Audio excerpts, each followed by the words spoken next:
So what is a long? I will show an example of that. It's basically a buy, but when we're talking about longing something, you're usually not buying the actual asset. So this is a chart of spot BTC. That meaning if you buy here from the broker, you're actually buying the asset. But when we're talking about longing, you're usually sitting in some asset, maybe even the same dollar like this, but you're buying a contract. And basically, with this contract, you can also add leverage, which I will come back to later. So, but a long is basically a buy. So let's say you did expect price to bounce here. You want to buy it here and sell it, at least sell, let's say you want to sell half of it in this area for a lower high of this. When you're trading like this properly, you also want something called a stop loss, meaning that if you wanted to buy here, maybe you did a few orders in this area here, but if they broke this one, you wanted to close the trade, just taking the small losses on this trade. So let's say you have a stop loss down here, maybe below this level or something. So if you bought it here, stop loss here, taking profits there, then you have a trade setup. You have a plan for how you want to trade it. Let's say you want to sell 50% here and keep the rest for a runner or continuation up.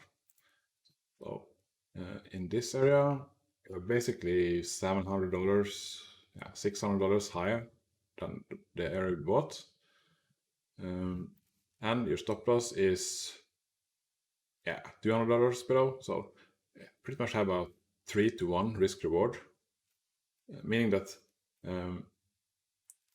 as long as you're more than 1 out of 3 times this trade is working out, you basically make money, because from your entry to the stop loss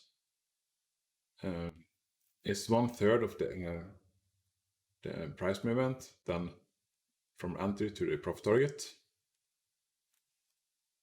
So 3-to-1 difference. For a short, let's say you wanted to short here because you were expecting a lower high, then you still want a stop loss for the trade, let's say above here, and you are planning to take profits for a higher low. So let's just remove previous one. So this trade doesn't have the best risk reward, but it's still a valid trade. Maybe after getting filled here and taking this profit, you might want to move your stop loss over here to your entry. So if they actually go higher, then you made money on this trade. So the stop loss is just an order type you can put into exchange. It will just close your position if price is going to that level. So you're protecting your trade, managing your risk, and you're basically planning a trade where if this idea is not working out, you want to get out of the trade and look for a new trade, basically.